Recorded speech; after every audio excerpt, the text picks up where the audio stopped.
Welcome to Still Speak Podcast. This is going to be a brief update in the case of missing 22-year-old Gabby Petito, who disappeared during a cross-country trip with her fiancé, Brian Laundrie.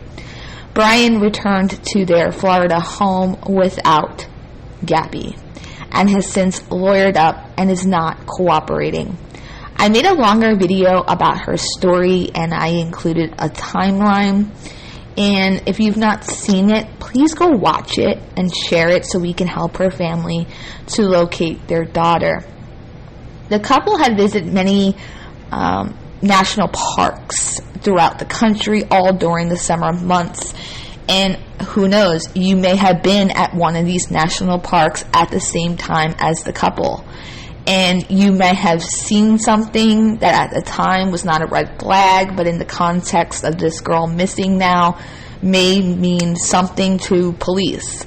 I also want to say that if you were in any of these national parks at the times they were, to pull out your pictures, pull up your videos, look in them, see if you see the couple in the background of any of those, and hand it over to police. You never know. You might have something that you're not even aware you have.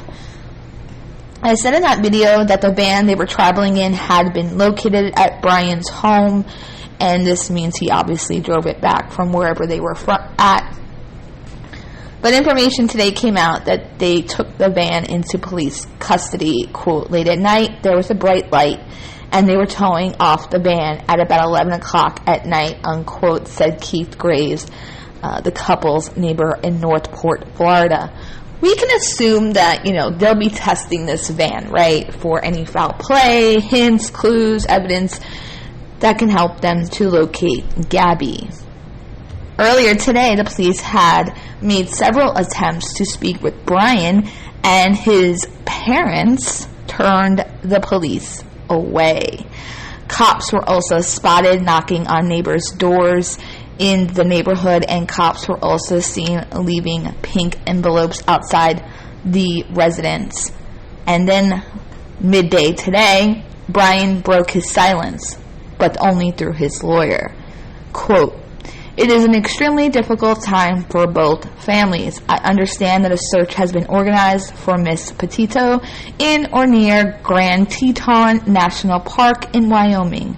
On behalf of the Laundrie family, it is our hope that the search for Miss Petito is successful and Miss Petito is reunited with her family. On the advice of counsel, the Laundrie family is remaining in the background at this juncture and will have no further comments, unquote, is what the statement said. This is rough stuff here.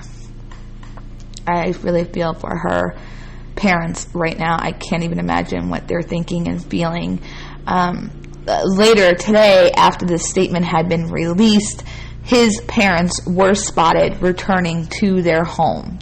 And Nicole Schmidt, which is Gabby's mother, came out saying, quote, as a mom, I had concerns of my daughter going on a road trip in general, but I felt safe they were together. They had a plan. They had an itinerary, unquote.